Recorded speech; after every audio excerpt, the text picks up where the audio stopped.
Senator Romney's up next.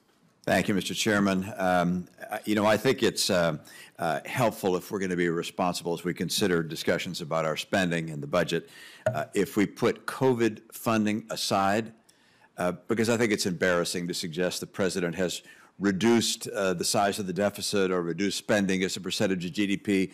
When we had COVID, we were in the midst of COVID, we passed extraordinary measures. The president, well, went far beyond Congress with a $1.9 trillion plan. To say somehow that he's been cutting the deficit is just not realistic. And Senator Scott described the change in actual federal funding on a baseline basis. I think if you're serious about discussing the budget and what's going on, what our needs are, putting COVID funding aside is essential for that conversation.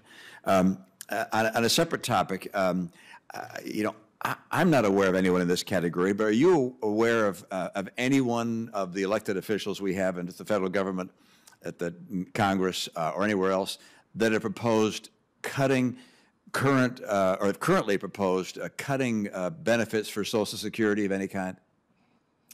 Senator, I have heard of proposals. No. You've heard of proposals from a current senator, currently or congressman, currently proposing to cut benefits to Social Security? Yes. Have they changed their position? No. Maybe. But yes. Members who are current members. I said, has anyone in the last several months or the last year, has anyone, Republican or Democrat, proposed Social Security benefits? So now you're asking if people change their position? Maybe. But there are records. Are you aware of anyone? There is a record. Are you aware of anyone? Excuse me. Are you aware of anyone?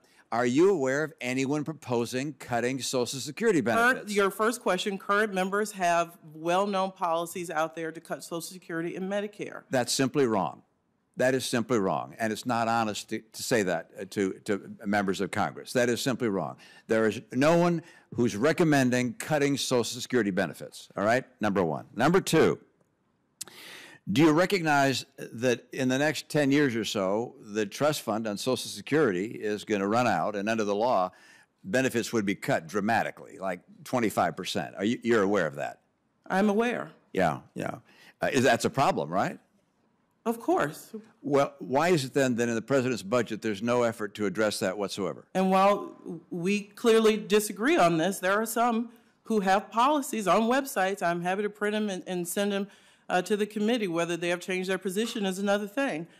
Who want to have policies. I'm sorry, that was not the question. The question was. So this president. I'm sorry, you've got to answer the questions as opposed to change the topic. I asked the question: Why does the president's budget not lay out how you would protect Social Security? This president believes the existential threat to Social Security are those who want to cut it. His budget says no. There's nobody in this committee that wants to cut it. I know of no Republican or Democrat in the House or the Senate who is proposing cutting Social Security benefits, and it's dishonest to keep saying it. It's offensive and dishonest and not realistic. We have a problem in Social Security. We need to address it. You agree we have a problem in Social Security. Make it clear, 1,000%. No Republican is proposing cutting Social Security benefits. Now, the question is, why have you not proposed in your budget any action to protect Social Security? Senator, I look forward to seeing plans that are very clear. The question is, why have you not proposed it? Why have you not made a proposal? They will not cut Social Security. This president has put it in black and white. We look forward to seeing a plan that suggests that Social Security is off the table. This president believes the biggest threat to Social Security are those who want to cut it. His budget says no. You know, I really do find that just offensive in the extreme, which is you can't name anyone who is proposing Social Security benefits. I have said, and I know my colleagues, no one is proposing cutting Social Security benefits for our Social Security recipients. No one is proposing that on our side. And you keep on saying that's the biggest threat. The biggest threat is in 10 years or so, the Social Security Trust Fund runs out of money and benefits get automatically cut by 25%.